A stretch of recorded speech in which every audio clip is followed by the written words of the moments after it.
There was a little moment in the first half where I'm thinking, this is another one of those games. They're going to play down to the level of their competition. It's going to be way too close for comfort.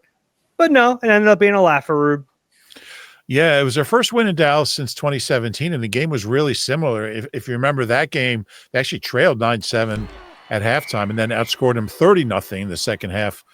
Today, it was 20-0 in the second half. So it's actually those are the last two games where they've outscored a team by at least 20 and shut them out in the second half. So a lot of parallels between this game and that game. They really – I think that drive at the end of the second quarter for me is what – really turned the tide, and some things went bad for the Eagles early, but you never felt like they were going to lose. I mean, you look up and Dallas was settling for field goals when they had some pretty good field position and also some turnovers. But that last drive, to make it a 14-6 game at halftime, I just thought Dallas wasn't going to recover from that, and they didn't. The Eagles got all the momentum. I thought it really took the hope away from Dallas. So that's something they never did with Jacksonville last week. They never finished them off. They never, until the very, very end, they never really got to the point where a bad team felt like they had no chance. So they did that. That's what really good teams do. They take your hope away. They take your life away. And Eagles did that with that big third quarter. I should mention this is the Eagle Eye Podcast presented by Nissan. He's Reuben Frank. I'm Dave Zangaro. The Eagles win this one by a final score of 34-6. They're 7-2. They come home on Thursday night. A quick turnaround now to face the Commanders for first place in the NFC East. A lot of fun, Rube. Yeah, it's crazy how quickly Thursday will come around. I mean, all the guys will start. The coaches are already on the plane working on Washington, and you don't have that. That 24-hour rule, you don't have it this week. I'm sure there was a quality control guy on each side of the ball that was doing advanced Washington stuff this past week because you just don't have enough time. I think it's good that it's coming later. Like if you have a game like this early in the season with new coordinators, new schemes, new players, now you are eliminating two like mental prep days, and you really only have that one day to practice. That's really tough. I think they're at a place now where I feel really good about where they are, and they can at least go out there and feel like they have a good feel for what they're doing on offense and defense. But look, Washington, they lost at home to Pittsburgh. It was a interesting game, fun ending. They're really, really good. And Jaden Daniels is the best rookie I've ever seen. He's come back down to earth just a little bit the last few weeks.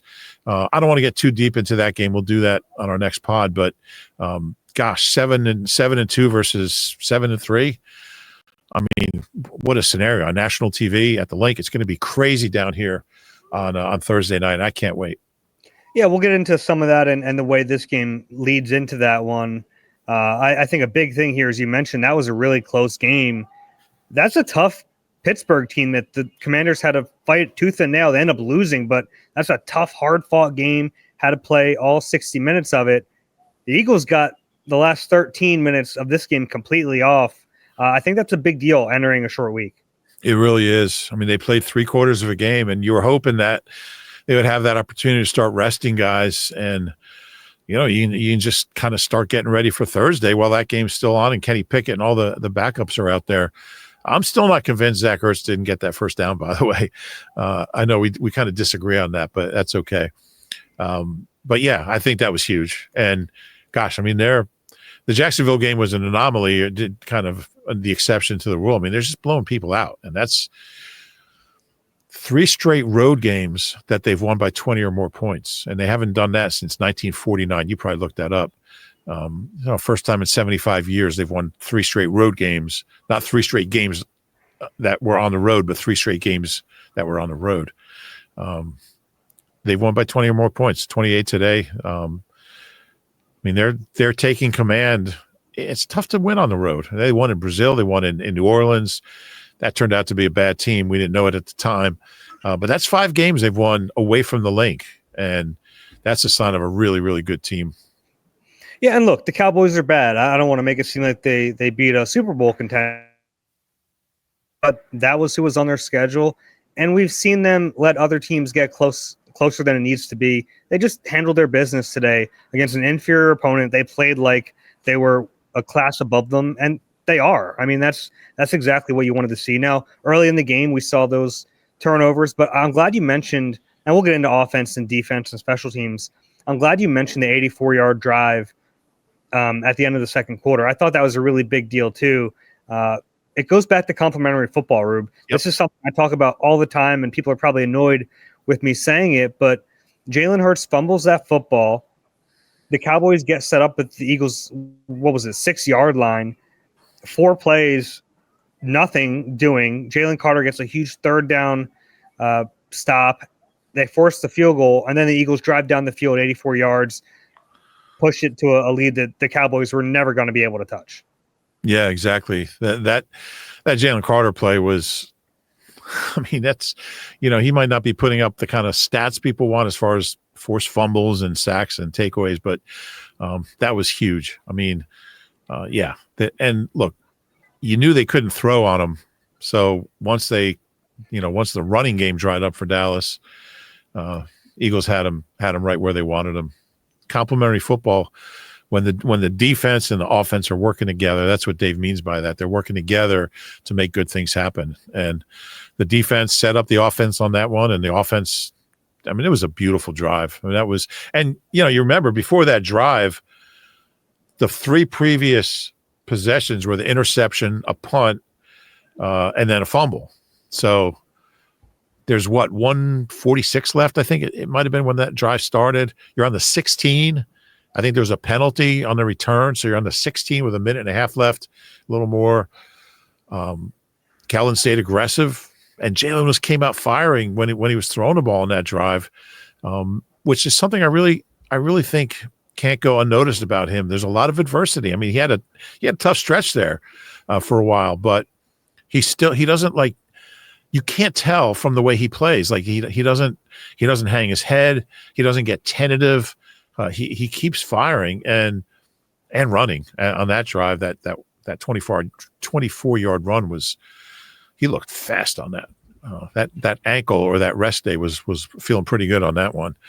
But yeah, I just thought that was the key to the game, because like you said, they weren't coming back once it was 14-6. I think that took the fight out of them when they came out in the second half. Yeah. And then in the second half, another example of really good complementary football. The Eagles get the ball back after half because for some reason the Cowboys don't defer when they win a coin toss. They wanted the football. So the Eagles get the ball. Pretty quick 3 and out, but they punt the ball. It's a great punt by Brady Mann. Pins the Cowboys at their 11-yard line. Defense gets a stop. They punt. Cooper DeJean has a 31-yard punt return, sets the Eagles up with a short field, and then they punch in a touchdown, and then it was 21-6, and then it was basically game over. It was ball game, and yeah, that Cooper DeJean return was really sweet, and he's not leaving the field. I mean, he's out there playing defense, and then just runs out the field to punt. He's 21. Yeah, he can do that. But he can do anything. Let's be honest. Yeah. It was over when it was 21-6. It was over, and the rest was just window dressing. Yeah. All right, you want to get into like the offense, defense, and special teams? Sure. We can start with the offense. I thought it was like we've mentioned already, kind of an up and down performance from Jalen Hurts. The first interception, yeah, I guess it's on him, but that was just a really great play by Trayvon Diggs. The only interception. So let's be fair there. But yeah, a little threw it a little out in front of him, I guess, or not out in front of him, behind him. It wasn't a perfect pass. It was a great play by Diggs. It happens, and he was just about perfect after that. Mm-hmm. Yeah, it was one of those, and he said he probably should have thrown it out to Calcaterra on that play. I have a hard time faulting him for that one. I thought it was like a decent decision. I thought it was just Trayvon Diggs read it the whole way. He broke quick on that. He undercut it. He's a good player. Now, the fumble, he's got to protect the football better there. He owned that one, and that's the one I'm like, okay, that is more on you. Yeah, I would agree with that. And, we started seeing some of the bad habits from early in the year pop up early in this game. I thought his pocket presence was a little off. And look, they have some rushers who got there in a hurry. Did he say anything about the sun bothering him, the sun being in his eyes? He didn't. I think it was in everyone's eyes. Like, it's a really weird quirk of this stadium at that time. Yeah. the sun's starting to set, and it just beams through there. Yeah, so I don't know if he had trouble seeing down the field or seeing the rush. I don't really know how much it affected him. I mean, the sun was peeking through that gap in the stadium, and like at dusk, on a sunny day, I mean, it's just really tough to see. So that's not an excuse, but I just thought he ran into some trouble, ran into some traffic in the pocket, and got himself in trouble on the fumble and cleaned it up. So that's what you look for. I don't think he even got sacked. outside of the fumble, I thought he did a little bit too much, like just weird pocket management. He got sacked 5 times, and I don't think the protection was that bad. No, I agree. I thought 4 of them were on him. I thought one was probably, I think it was a blitz that didn't get picked up. It might have been Gainwell. I'm not sure. But they were on him. I just thought he was. 13's a good player, by the way. He is. Yeah, he is. And I just think that Jalen was kind of getting back into the old habits of kind of running around in the wrong direction, or just kind of running into traffic, running into trouble. But he stopped doing it. Yeah. And like it's always such a weird fine line with him when we're talking about him trying to extend plays, because then we see the payoff sometimes, right? Like both touchdown passes are him buying time off schedule to Goddard. He fires that one in there. Then the Johnny Wilson one, same deal. It's an off schedule. There was another play to A.J. Brown in the middle of the field. He rolls to his left, throws back across his body to the middle of the field, which is something he doesn't do a ton of. So there were really good off schedule plays that can only happen when a quarterback is able to extend the way he does. I thought that Goddard touchdown, and I think there were 2 rushers that were coming right at him, and he just slipped. I just thought he showed progress within the game of eluding the pressure, because he saw them, he was aware where they are. The one dude, and I forget who it was, but it might have been Overshawn and someone else. They both seemed to have an angle, and he just kind of eluded them, and then on the move through that touchdown to Goddard, which was, to me, was ball game. So concerning a little bit that he got off to such a sluggish start. 46 sack yards is a lot of sack yards. They weren't just sacks, they were long sacks, because he was running around so much and he got so far from the line of scrimmage. We haven't really seen that from him lately, so I'm not overly concerned. I'm not Overshawn concerned. But it's something to keep an eye on, certainly. But the fact that he was clean in the second half was really encouraging. Yeah, you brought it up, so I do want to clarify about the ankle, because we haven't had a podcast since then. On Friday, at the press conference, Nick Sirianni was asked why they basically gave Jalen some rest time on Wednesday when he was limited with a rest designation. And then Nick Sirianni on his own said, well, he's dealing with the ankle, to which the reporters in the room went, what? Because he was not listed with an ankle. And then PR quickly steps in and says, hey, it was a rest designation. So a little oopsie from Nick Sirianni that might hear from the league on that one. The ankle looked fine today, though. Yeah, I guess he was asked about that, and he said, what did he say? How did I look? He was kind of obnoxious about it. Did you watch the game? How did I look today? It's not really. I mean, I'm sure he wasn't thrilled to hear that Nick kind of coughed that one up. Yeah, but the important thing is he looked fine. The ankle looked fine. That 24-yarder was his longest run since the Super Bowl. I think he had a 24-yarder against the Chiefs. So that's almost 2 years ago. And I thought he ran the ball at the right times. Was he 8 for 56? And that's with 2 kneel downs. So 7 for 56, 2 touchdowns. And a couple kneel downs. So 5 for 58 or so without the kneel downs. That's a really encouraging, I think, in the big picture, that he's able to run. I mean, we're well into the season now. We're past the halfway point, and he's still healthy. He's still running fast. We haven't seen that from him in previous years, where he was able to run and he didn't have some lower body thing bothering him at this point. Yeah, I'll knock on no wood, but knock on some wood here. And the 8-yard touchdown run, that was a powerful run. He collided with the guy like the 1.5, 2 yard line and just bowled him over and got into the end zone. Yeah, he did. 4 more touchdowns for Jalen. He's piling them up.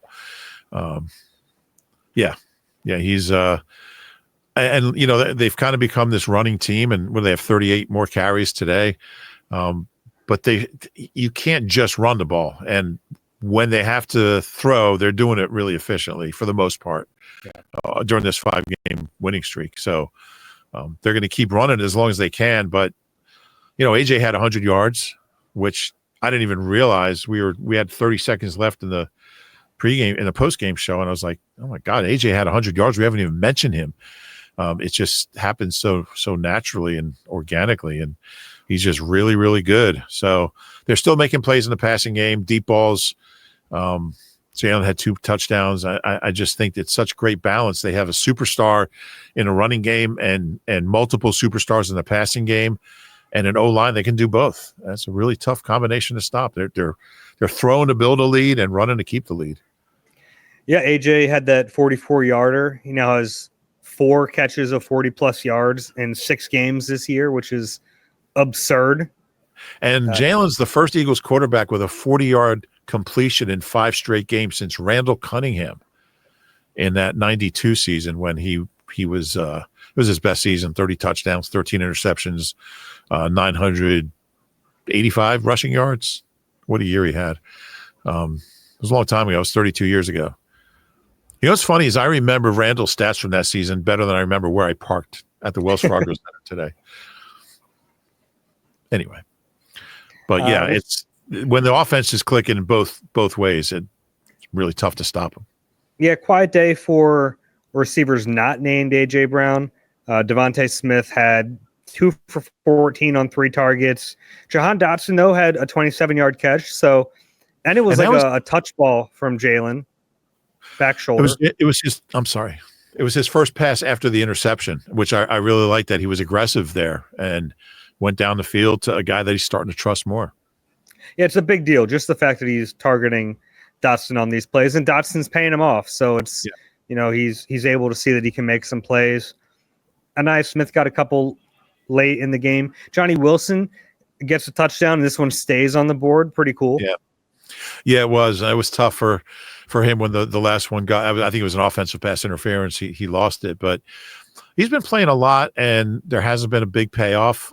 He does things that you don't see in the box score. I mean, he's a really good blocker. He's a tough physical guy.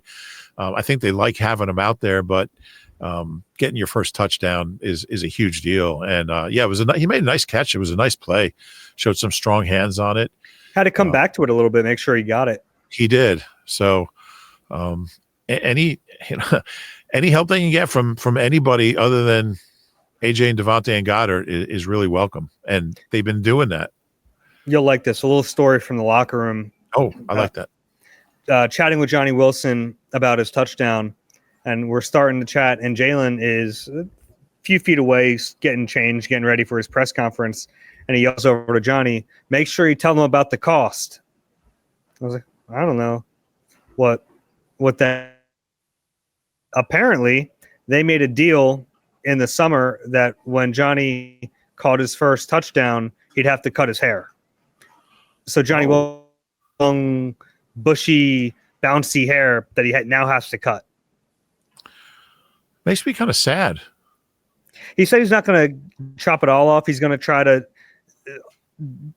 appease Jalen, but maybe do like a little fade into the bouncy hair. But kind of a cool moment. And it's cool that he was with Jalen in the offseason. We know how much Jalen wants to trust his receivers, so that a rookie can earn his trust and that they can have that type of relationship, I think really does matter. Yeah, and there's not a lot of. I remember when the Eagles drafted Quez and John Hightower, and I kind of looked into late round receivers. Rarely make an impact. He's only the 3rd wide receiver taken in the 6th round to catch a touchdown as a rookie for the Eagles. The others were Quez and some guy in the 1930s. So you don't get a lot of production from those type of guys. It was good to see. I mean, he's got that great size. He's physical. He's got good hands. I really think he can become a contributor. Yeah, I think so. And even if the stats aren't there, he's doing some dirty work for them. Yes. Certainly. And I think that's why they were all so excited to get him a touchdown. Yeah, I think that's true. And he's just he's a good target in the red zone. I mean, I think that's where you'll see him producing if he does.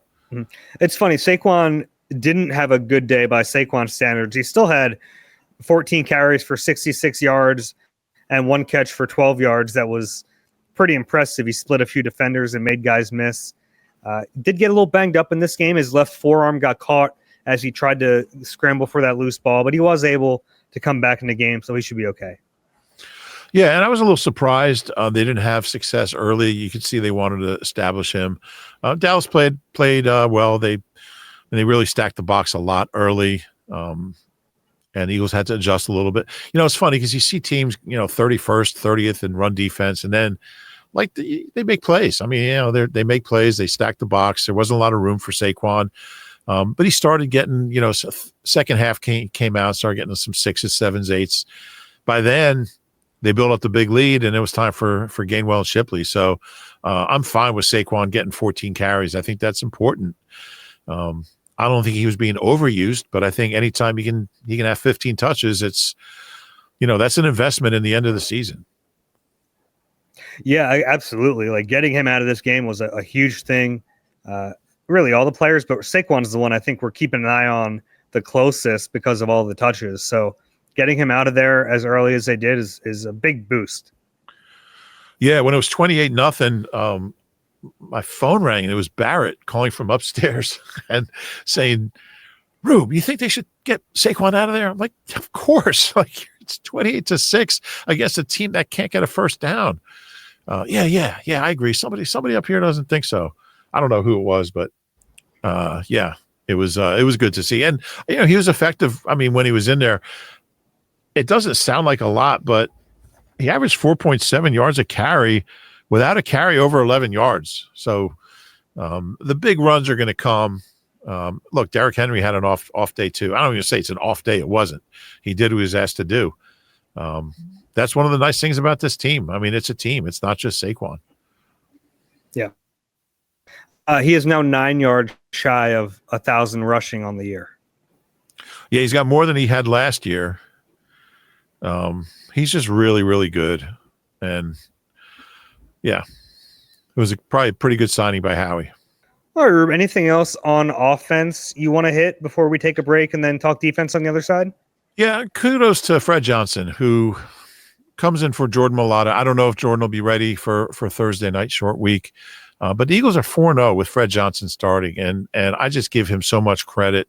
Hasn't always been pretty, but, I mean, they're averaging 30 points with him out there. And this is a guy who's, a journeyman and has bounced around. He's been cut by a few teams, and found a home here. Stout really took him under his wing. He said Stout's the first guy that's really believed in him. And he did what he had to do these last 4 weeks. He played well enough to get 4 wins, and they've moved the ball consistently. And I just give him a ton of credit for what he's been able to do. Yeah, no, that's absolutely true. Landon Dickerson at one point had to go in the blue tent, was getting checked out. He played through whatever the heck was bothering him. Overall, I thought the offensive line was fine today. No big issues. I did too. You don't usually say that when you give up 5 sacks, but it was. Mm-hmm. Yeah. All right, let's take a break. We'll talk defense and special teams on the other side. You deserve a car that thrills you, a car that puts goosebumps on your goosebumps.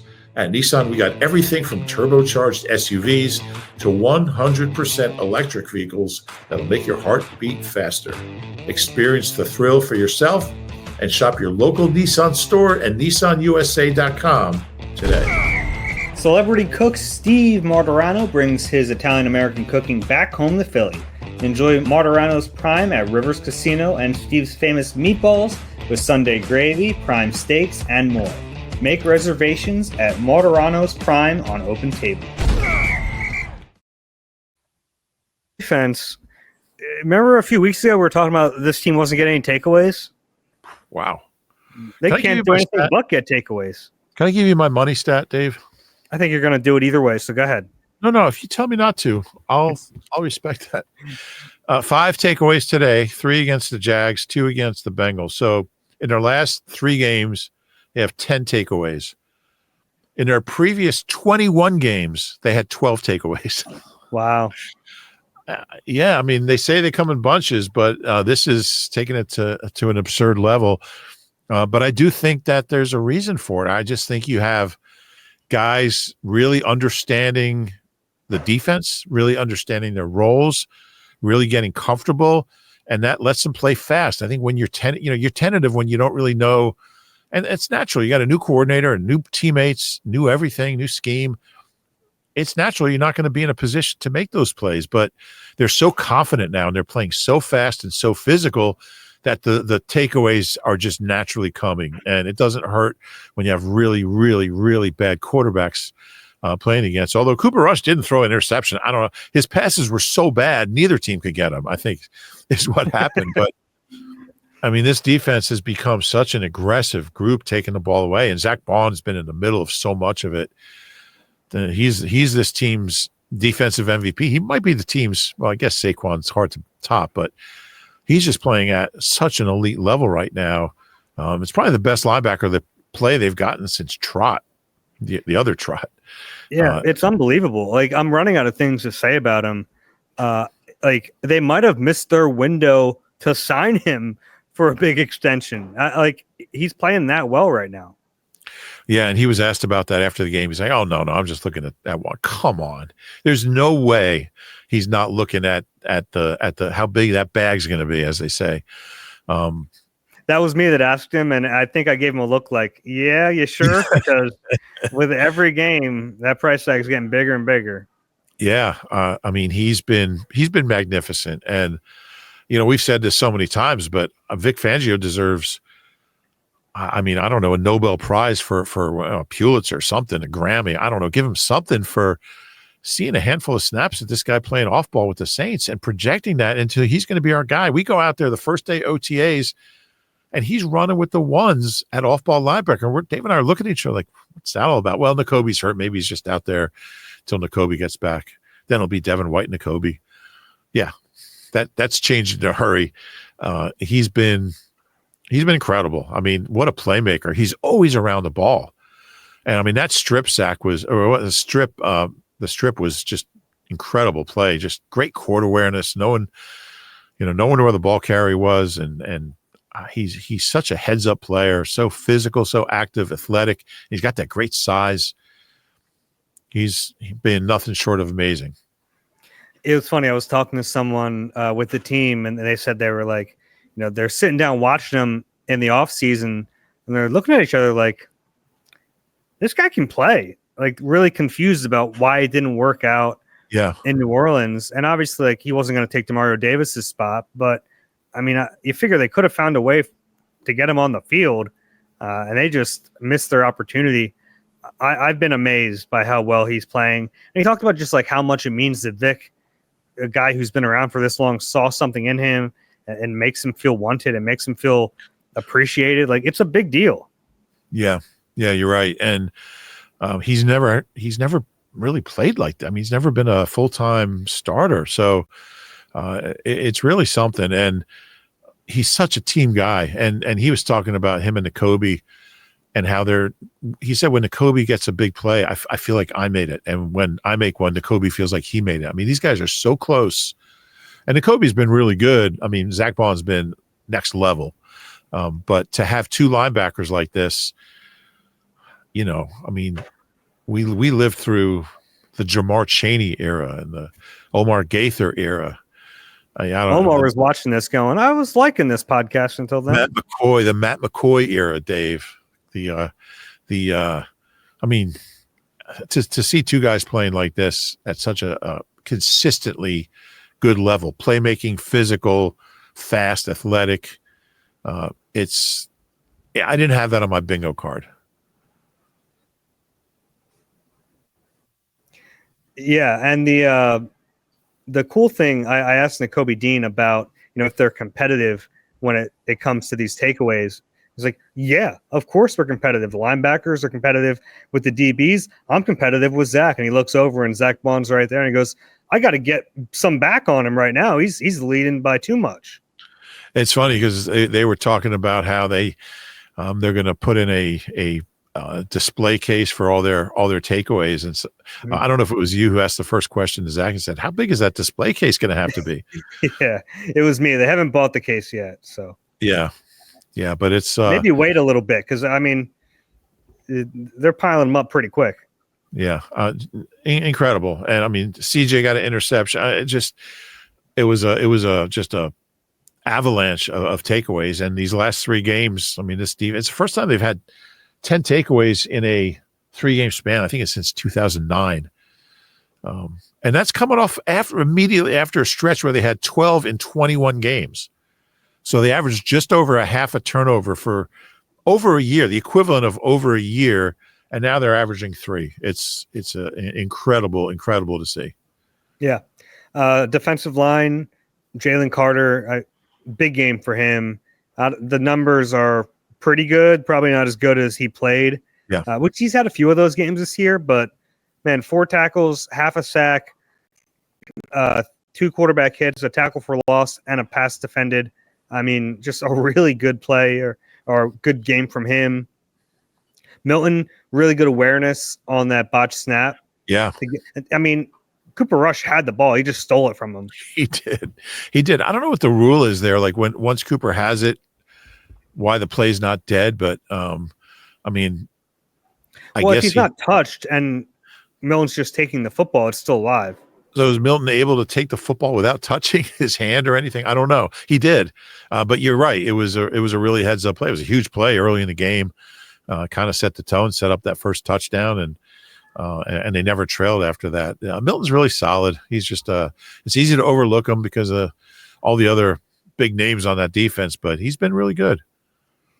Bryce Huff didn't play a bunch. Had 12 snaps according to like the early numbers from PFF. Apparently it's still the wrist, but he did have a big play. That strip sack was a big deal. I think everybody had a takeaway today, but yeah, he showed up, and we've seen some signs of life from him the last few weeks. Mm-hmm. So that's definitely good to see. Yeah, scale down the workload, let him gain some confidence, and then hopefully build it back up. Yeah. Thought Sweat had a good game. Yeah. He's been really, really solid all year, honestly. I just thought that the defense was, and look, you're facing maybe the worst quarterback I've ever seen in my life. Dave, can I be self-indulgent here and take about half a minute to read you something? Mm-hmm. This is Cooper Rush's pass attempts. Okay, before he got benched for Trey Lance.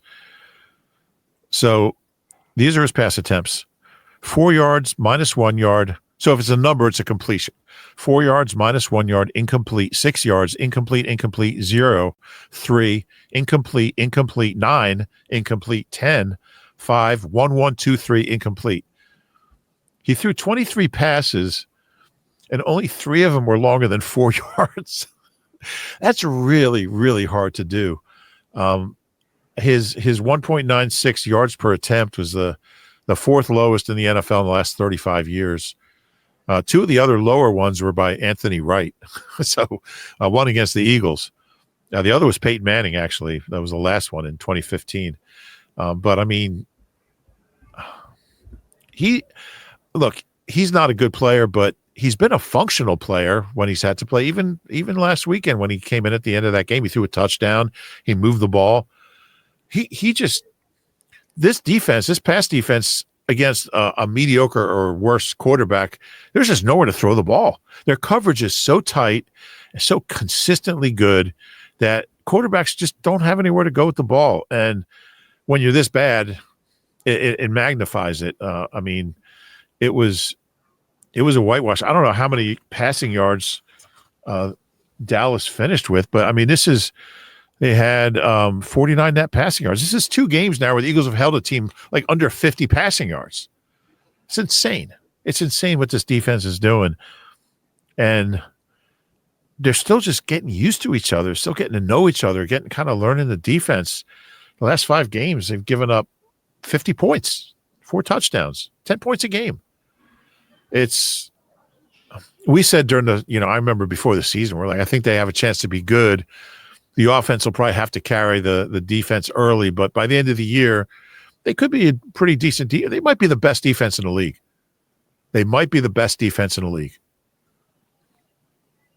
Yeah, I mean, they're playing really well right now. There was a point in this game where I thought Trey Lance has to be the worst practice player in the world to not get in this game already. Yeah. Yeah, he might be. I don't know. Did he even throw any passes? He might be worse than Cooper Rush. Was he teammates with Carson at North Dakota? They overlapped a year, right? Oh, I don't know if they did. For 21 yards and a pick. It's crazy that Cooper Rush's passer rating was 61.7. Something's wrong with the formula. If it's like, it should be like minus 1,000. Anyway, enough of that. He was awful. Anything else on the defense? I don't think so. Special teams? You mentioned Cooper DeJean's punt return, which is a big play, set up a touchdown. There's no end to what he can do. What an athlete. Yeah, it was a really nice play. It was something that, like, we have an angle here, kind of high end zone, and I can see it from up here that he can reverse field. I'm thinking there's no way he sees that. But he did. It was a great play. It was sometimes it's not the right move to reverse field like that. Usually, yeah. Yeah, this was the right time to do it. Everything was flowing that way. They needed a big return. He provided it. I think they had a penalty on special teams. They gave up that long kick return to Turbin, who's really good. Try to kick the ball away from him if you can, but he has the chance to be. At least they kept them on the field, right? Jake Elliott made all his field goals. Braden Mann put a couple in the end zone, but he did pin them deep on the one at the 11. Yeah, you'd like to see those 57-yarders with a net of 37. You'd like to see him drop those. There was one they had a chance to down, like at the 4, but they kind of took a funky bounce. But yeah, a few too many touchbacks for him. But if that's our biggest concern about this team, we'll be okay here. I have another cool thing for you from the locker room. Yeah, talking to Jalen Carter about the defense after the fumble when they're kind of backed up, and I was like, "What's the mindset of you guys right there?" And he said, "Well, first we want to stop them and force them to kick a field goal, then we want to try to block it because he's on that field goal block unit." And Isaiah Rodgers had the one around the edge this year, but he's like, "We think we can get one up the gut." He's like, he seems hungry to try to get a field goal block, which is a really good sign for kind of a star defensive tackle who has a lot on his plate. He's playing a million snaps on defense, but for him to care that much about special teams, especially with, everything that people sometimes say about Jalen Carter, I think is important. Yeah, that's a really good point, and that's a great story. And it doesn't surprise me. I mean, he's a guy that wants to do anything he can to help this team. It wasn't that long ago people talked about his stamina. Could he hold up in the second half? Would you have to limit his snap counts? I think that he hasn't made as many splash plays maybe as some people would want, but man, he's really, really, really good. He's playing a really high level. Did we mention Jalix Hunt getting more run? No, he knocked the ball down. He had a little pass breakup. That was a good pressure, knocked the ball down. Ended up with 25 snaps. Now, a lot of them obviously late, but he was out there before Bryce Huff in this game. Yeah, he's got a little juice to him. I think I think we're going to just see more and more of him in that rotation. I like the way he plays. Slay was in and out. It was kind of a freaky play that early pass breakup. He made a great play, and then he just comes down weird on his ankle. He had it wrapped after the game. He said he's going to be okay, but short week, and he's been dealing with a groin last week, a knee a few weeks ago. So 33-year-old corner with like all these injuries piling up. I give him credit though. I see a lot of people like ragging on him for being hurt all the time. Like, yeah, he's a 33-year-old corner. I give him credit for going back in the game as many times as he did today. Yeah, you do feel pretty good about Isaiah Rodgers. I think he can play, and if Keeley had to play, Keeley probably should have had a personal foul on that late head out of bounds. By the way, I think he escaped there, but yeah, I think if Slay doesn't play Thursday, you feel pretty good about what they have behind him, and really that goes. Maybe it's not a bad idea to do that and give him a long period of time to rest. Yeah.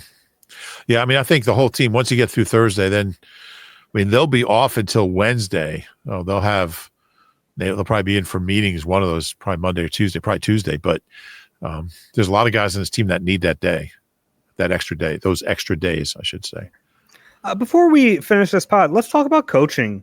a little bit, because we talked about Vic Fangio. His defense is playing just lights out right now. I thought Kellen Moore did some good things with the play calls, but ultimately in a game where we spent so much of this pod talking about good complementary football, give Nick Sirianni some credit. Yeah, I think it's really a mistake to only mention Nick when he does something wrong, when he messes up. He's 41-19. He's got the 9th. He passed George Halas today, and moved into 9th place in the all-time winning percentage list.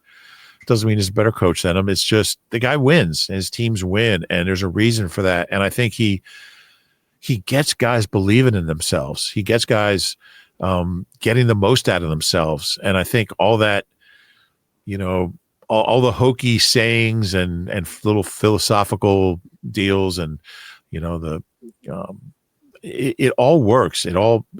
They buy into it because he's genuine and he's honest with them, and they listen and they believe, and he's open with them. They understand their roles. He gets backups to play really well, to understand their roles and be ready, and know to be ready at any time, whether it's Steen or Fred Johnson or Isaiah Rodgers, or Grant Calcaterra. They're ready and they play well. And I just think there's some things Nick is really, really good at, and those are really important things. Building a culture that gets the best out of the players. So while I don't agree with all his play calls and decisions and that kind of thing, and that's probably true of any coach, he's got a lot of really, really strong positives in his game. Yeah, and this team is rolling right now. There's a good vibe with it. Like it's sometimes the vibe kind of tells you where the team is, and things are feeling good right now. Yeah, and coming into the season, there was that whole narrative of, have they gotten past last year's collapse? They're 7-2. So, and I think that's one of the things. I think that's where Nick is at his best, is when he's getting guys to overcome that kind of stuff. I mean, like each year that he's been here, they've gone on a run. At the end of 21, they went on a run. 22 was the whole year was a run. Last year they were 10-1. This year they're 7-2. And I said this before, but at 7-2, there's a pretty good chance they'll make the playoffs. He'll be the 6th coach ever to make the playoffs in his first 4 seasons. So I just think it's disingenuous to only mention him when he messes up. He's a good coach, and anybody who watches this team can see it. Yeah. I think that's all I have. How about you? Yeah, I think it's a really tough week. I don't think Washington's a great team. I think they have a remarkable young quarterback. I think the Eagles can get some points off them. It's going to be a fun atmosphere. It's going to be a fun game. National TV game, prime time, Thursday night, only game on. I can't wait to see what the atmosphere is like at the Link and what the fans are like.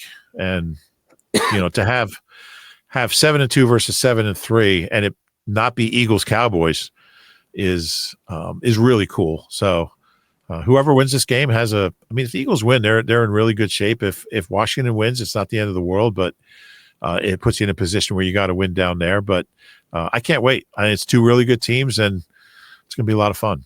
Yeah, I'm really looking forward to it. We'll have a pod on Tuesday. If you have a question for us for that pod, the email address is eagleeye@NBCUni. That's NBCUNI.com. If you're watching on YouTube, you have that QR code. You can scan that and get a question to us that way.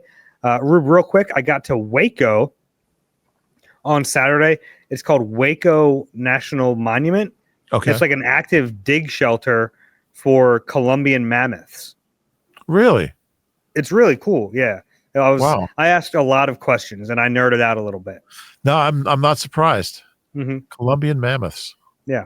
I'll show you some photos. Maybe I'll have them for the next time. All right. If you enjoy talk about burying the lead. Why didn't we start with that? We probably should have. You live and you learn. All right. If you enjoy the Eagle Eye podcast, please rate and subscribe wherever you get your pods. If you're watching on YouTube, please click the like button and subscribe there as well. Met some Eagle Eye fans on the field in Dallas. A few security workers who work at AT&T Stadium are Eagle Eye fans. Really? They're secret Eagles fans living down here in Dallas-Fort Worth. So that's fun to see. All right. Take care, everyone. We'll talk to you Tuesday. This has been Eagle Eye, presented by Nissan.